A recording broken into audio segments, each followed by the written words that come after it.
Hello दोस्तों, मैं शिखा मिश्रा आप सभी का स्वागत करती हूँ बिहार अड्डा 24/7 चैनल पर। तो आप सभी की हिंदी की हुंकार में एक नया सीरीज, एक नया क्लास तो स्टार्ट करते हैं। और आज आप लोग थंबनेल से ही समझ चुके होंगे कि आज हम क्या चर्चा करने वाले हैं।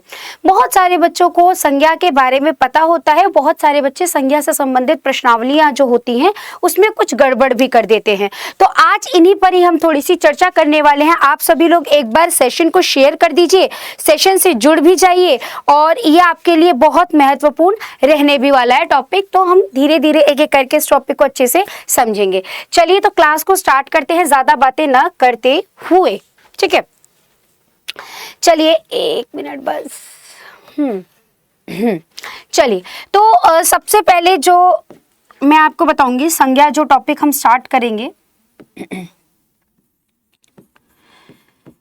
संज्ञा है क्या ये जानना बहुत जरूरी है। संज्ञा आया कहाँ से, संज्ञा शब्द की उत्पत्ति क्यों हुई, व्याकरण में इसकी जरूरत क्यों है और ये है क्या, ये सारे सवाल के बिना संज्ञा अधूरा है।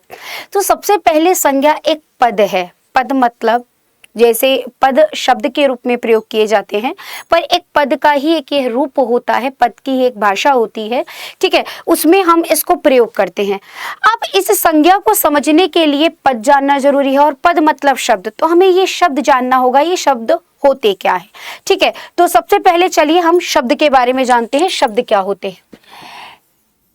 शब्द वर्णों के योग से, ठीक है, वर्णों के योग से जिनका कोई अर्थ निकले या वर्णों का संयोग करने पर जो सार्थक हो, उन्हीं को ही हम शब्द कहते हैं। जिनका कोई अर्थ निकलता हो वही शब्द कहलाते हैं।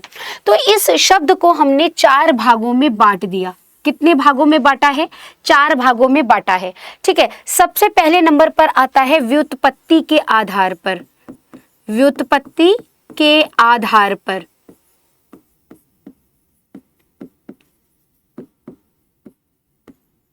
ठीक है। दूसरे नंबर पर आता है आपका उत्पत्ति या स्रोत के आधार पर।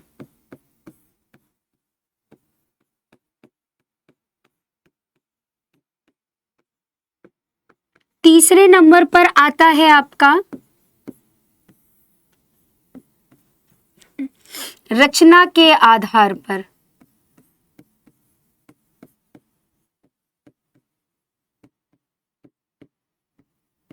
और चौथा आता है आपका अर्थ के आधार पर।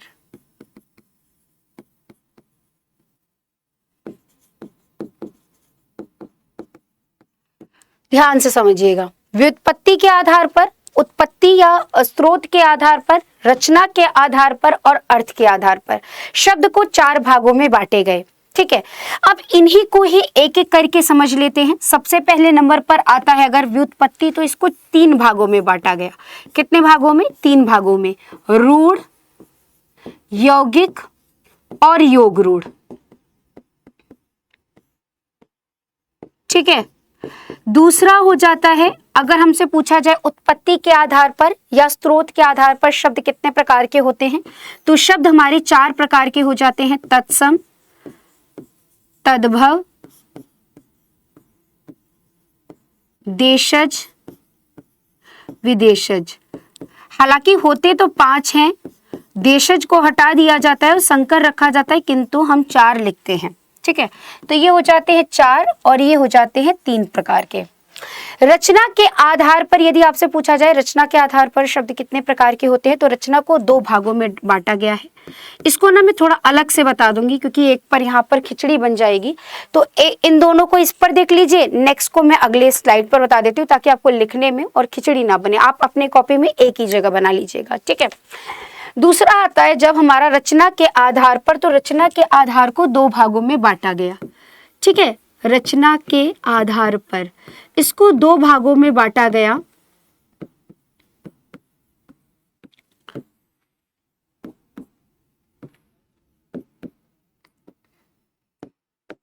विकारी और अविकारी। अब ये समझना बहुत जरूरी है कि क्या होते हैं विकारी और क्या होते हैं अविकारी। जैसे यहां पर एक शब्द मैंने लिखा, फॉर एग्जाम्पल मैंने एक शब्द लिखा यहाँ पर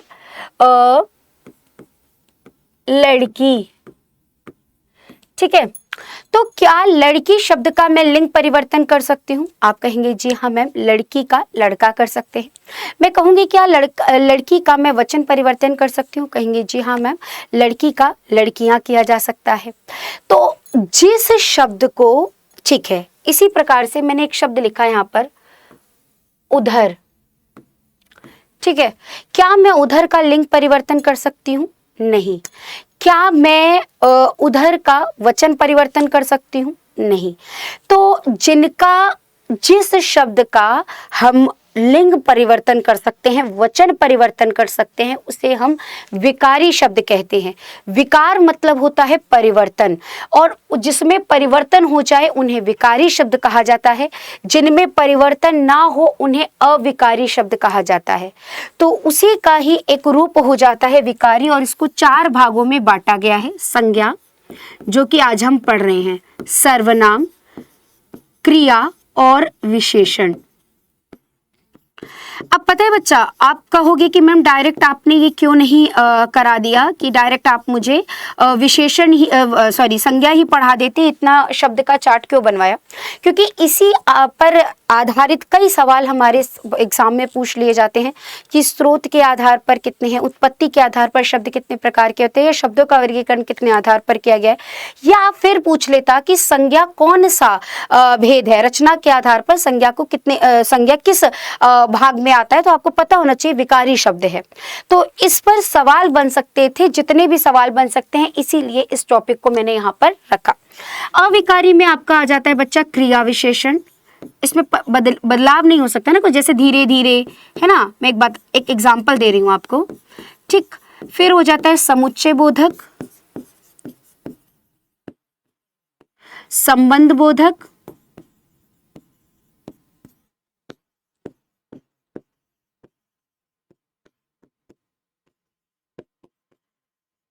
और एक हो जाता है विस्मय बोधक।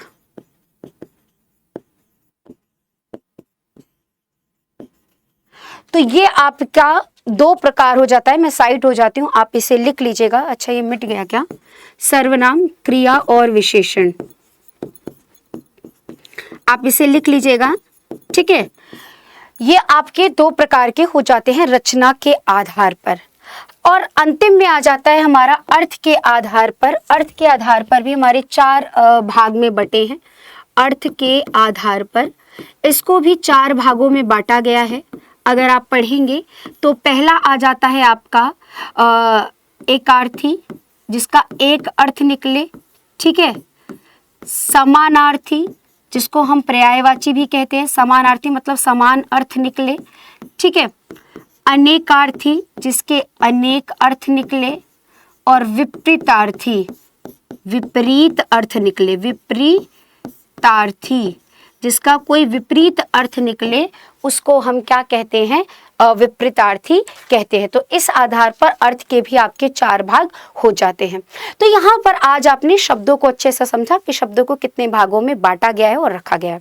अब बात करेंगे हम वापस से अपने संज्ञा पर आ जाते हैं कि संज्ञा क्या है। तो संज्ञा एक पद है। पद क्या होता है ये हमने जान लिया, जिनको 4 भागों में बांटा गया है। इसका मतलब संज्ञा विकारी है, इसके जितने शब्द हैं उसको हम परिवर्तन कर सकते हैं, ठीक है। तो सबसे पहले इसकी फिर परिभाषा आ जाती है कि इसकी परिभाषा क्या होगी। तो किसी स्थान, ठीक है, स्थान, किसी का नाम, किसी वस्तु आदि, मैं ऐसे नहीं रखूंगी, स्थान, व्यक्ति, वस्तु, ठीक है, आदि का बोध कराने वाले शब्द, आदि का बोध कराने वाले शब्द संज्ञा कहलाते हैं। ये हो जाती है संज्ञा की परिभाषा। मतलब संज्ञा क्या है? जब भी हम किसी का नाम लेते हैं, किसी का स्थान का नाम लेते हैं, किसी वस्तु का नाम लेते हैं, तो उसको हम संज्ञा कहते हैं। अब आ जाती है बात संज्ञा के भेद पर। सबसे ज्यादा संज्ञा के भेदों पर अलग अलग मत हो जाते हैं। बहुत बच्चे उसमें कंफ्यूज हो जाते हैं कि संज्ञा के कुल कितने भेद होते हैं, कितने भागों में रखा गया है। कई जगह किताबों में कुछ लिखा है, कई जगह कुछ लिखा है, समझ नहीं आता। लेकिन एग्जाम में जो सर्वमान्य है, मतलब सब सब एग्जाम्स में, कॉम्पिटिटिव हमारे जो प्रतियोगिता के एग्जाम होते हैं उसमें जो माना गया है वो 5 माने गए हैं, और जो माने गए हैं उसको भी 2 भागों में विभाजित किया है। तो वही थोड़ा सा हम पढ़ लेते हैं, और क्यों उनको 3 भागों में विभाजित कर दिया गया ये भी मैं आपको बता दूंगी। ठीक है, तो देखिए जो संज्ञा होते हैं, संज्ञा को मुख्यतः 2 भागों में बांटा गया। ठीक है, कितने भागों में बांटा गया? 2 भागों में। एक हो जाता है यथार्थवाचक,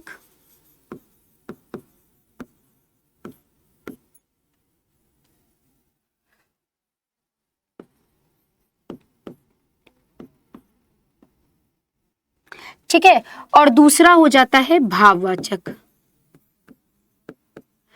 यथार्थ मतलब होता है जो कि जीवित हो, जो कि मूर्त हो। मूर्त मतलब जिसको हम देख सकें, अमूर्त मतलब जिसको हम देख ना सके।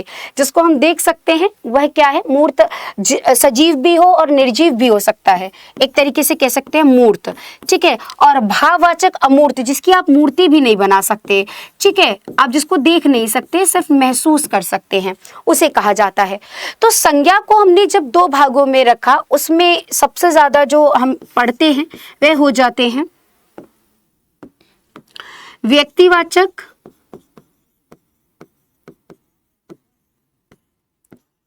जातिवाचक। ठीक है, फिर आ जाता है आपका द्रव्यवाचक और समूहवाचक, और भाव में आ जाता है आपका एक ही भाववाचक, क्योंकि यही अमूर्त है, बाकी सभी तो मूर्त हैं, है ना। तो ये आपके 2 भागों में विभाजित हो जाते हैं, और इस आधार पर हम इनको देखते हैं। ठीक है, अब यहाँ पर समझना होगा हमको कि किस प्रकार से संज्ञा के भेदों को हम पहचानते हैं। ठीक है, व्यक्ति कब होता है, जाति कब होता है, भाव कब होता है, द्रव्य कब होता है। या अब देखो यहाँ पर आपको दिख रहा होगा व्यक्ति, मैं इसको ना एक साथ एक जगह रखकर आपको बता देती हूँ ताकि आपको ट्रिक में और या फिर याद करने में आसानी रहे। सबसे पहले नंबर पर हम क्या पढ़ रहे हैं? व्यक्तिवाचक। ठीक है, तो व्यक्तिवाचक का मतलब होता है जहां किसी व्यक्ति का बोध हो, किसी के नाम का बोध हो। सीधी सी बात है, किसी भी पर्टिकुलर एक इंसान की, एक वस्तु की, एक स्थान की बात हो, वो व्यक्तिवाचक के अंतर्गत आते हैं। जैसे फॉर एग्जांपल मैंने बोला लड़का, तो ये जाति का बोध करा रहा है, किंतु मैंने बोला राम, तो एक व्यक्ति का नाम हो गया। ठीक है, हम ये बोल सकते हैं। मुझे किसी लड़की का नाम लेना है, सीता फॉर एग्जांपल ले लिया मैंने, तो ये व्यक्तिवाचक है।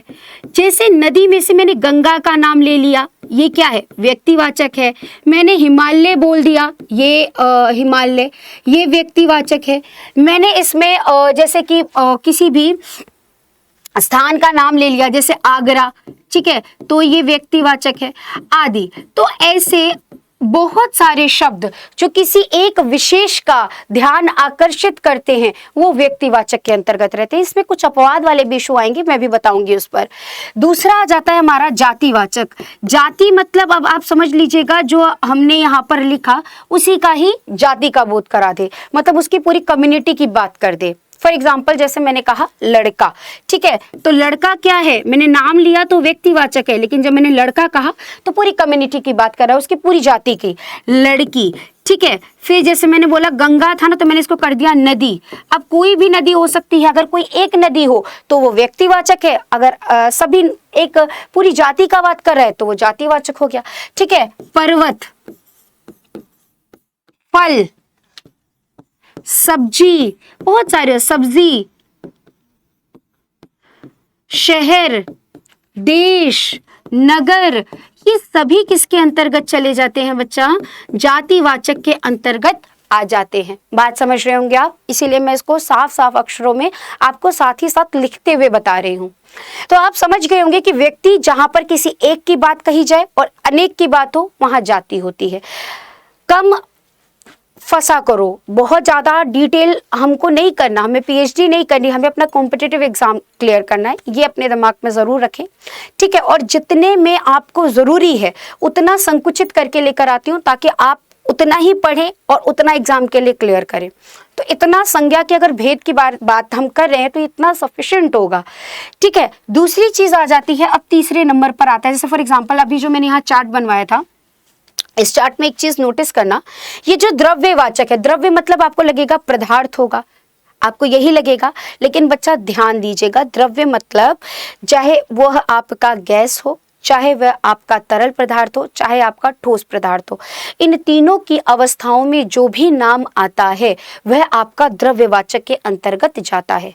और समूहवाचक के अंतर्गत जब हम किसी वर्ग की बात करते हैं जहां पर वो उस वर्ग का नाम लेने का मतलब ही उसमें कई सारे लोग हैं, तभी वह समूह बना। ठीक है, तो आप कहोगे कि फिर मैम जाति और समूह में अंतर क्या है? बिल्कुल आपका सवाल वाजिब होगा।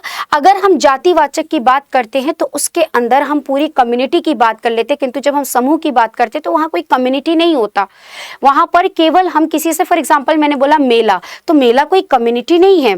ठीक है, लड़का है लेकिन मेला नहीं है। मैंने बोला सेना, अब सेना एक सेना सैनिक से तो नहीं बना, बहुत सारे सैनिक होते हैं, सैनिक एक है, व्यक्तिवाचक है ना, लेकिन वहां पर अगर हम सेना की बात करें तो सेना समूहवाचक के अंतर्गत जाएगा।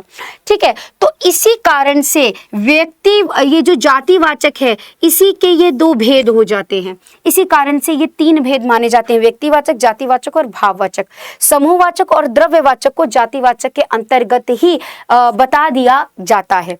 ठीक है, तो हम इसको अलग ही अलग करेंगे, हमें एग्जाम से मतलब रखना है।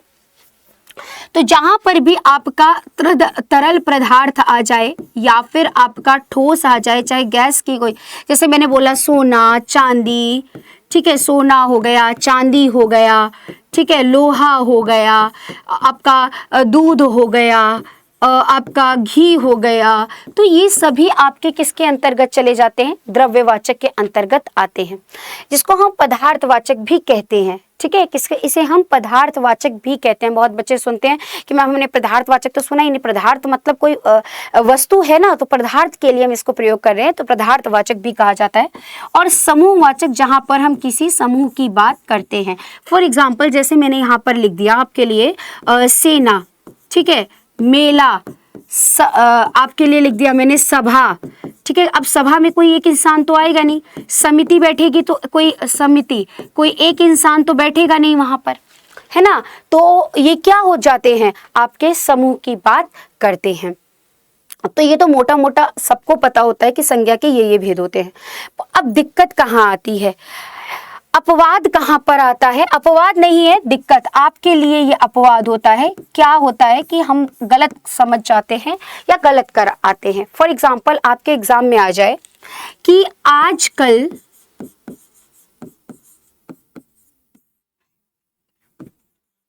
हरीश चंद्रों की कमी नहीं है।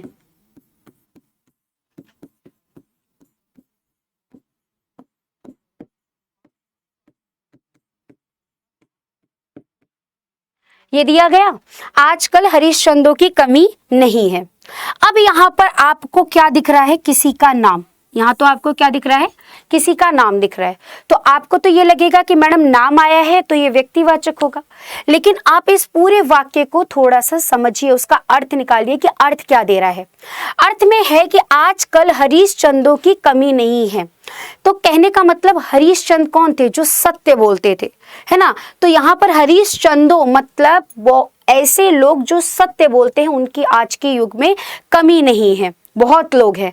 तो हम यहाँ पर उन सभी लोगों को ये दर्शाने के लिए वो टाइटल दे रहे हैं हरीश चंद्र का।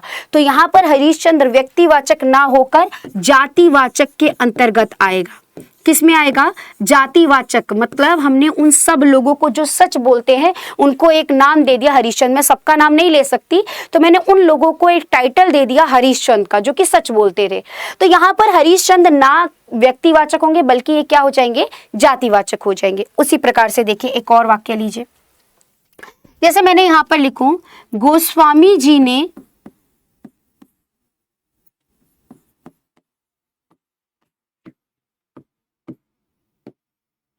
रामचरितमानस की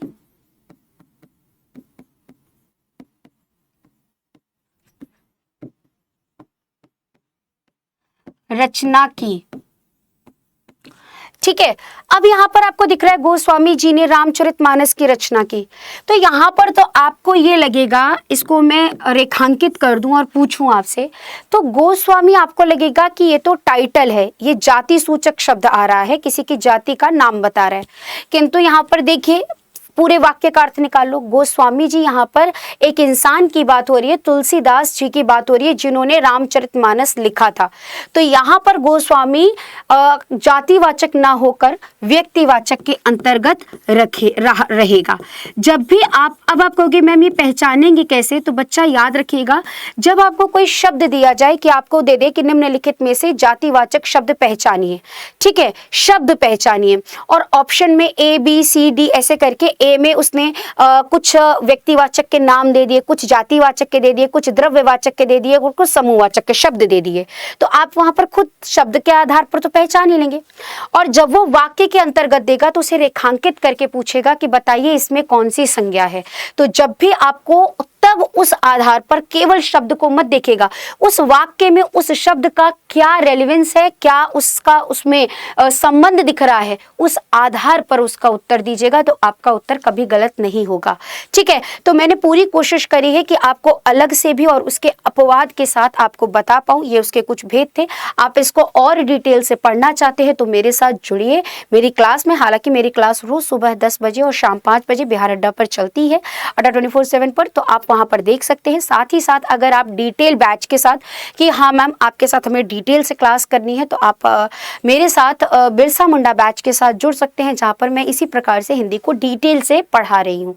ठीक है, चलिए, तो आज ये सेशन आपके लिए बहुत कारगर रहा होगा। मैंने एक शॉर्ट वे में, देखिए बच्चा, मुझे पता होता है कई बार जब बच्चा छोटे तौर पर, जब छोटे सेशन एग्जाम कर रहा होता है, एग्जाम में छोटे छोटे सेशंस के माध्यम से देखना चाहता है, ठीक है मेरे लिए कितना ज़रूरी है टॉपिक, मैं सिर्फ थोड़े में ही सब कुछ देख लूँ, तो ये उसके परिप्रेक्ष्य से मैंने ये वीडियो बनाई आप लोगों के लिए, ताकि आपको एक शॉर्ट में पता चल सके उसके कितने भेद होते हैं और उसको कैसे पहचाना जाता है और क्या गलतियाँ हम अक्सर कर जाते हैं। डिटेल से पढ़ना है तो आप मेरे साथ जुड़ सकते हैं मेरी लाइव क्लासेस में और हमारे लाइव बैचेस में। ऐसे ही फिर पढ़ते रहिए, मस्त रहिए। अच्छा, क्लास अच्छी लगी तो क्लास को लाइक जरूर करना। आप लोग देखते हैं पर सेशन को लाइक नहीं करते हैं यार, हमारा मोटिवेशन आपका लाइक होता है, तो एक सेशन को लाइक जरूर करना, अपने दोस्तों को शेयर करना। कृषिका मिश्रा मैम आपको हिंदी बहुत डिटेल से पढ़ाती, इस बैचेस से जुड़ें और चैनल को सब्सक्राइब करना नहीं भूलेंगे। मिलते हैं फिर अपने सेशंस में, तब तक के लिए पढ़ते रहे। नेक्स्ट फ्राइडे में हमारा एक सेशन आएगा, रोज मतलब नहीं होता है, मंडे में सुबह 6 बजे और फ्राइडे में सुबह 6 बजे ये क्लास आती है, तो फिर हम मिलेंगे फ्राइडे में। और अगर रेगुलर सेशन में मिलना है तो सुबह 10 बजे। तो ऐसे ही पढ़ते रहिए, मस्त रहिए, खुश रहिए, मुस्कुराते रहिए और अपने माता पिता का नाम रोशन करिए। धन्यवाद।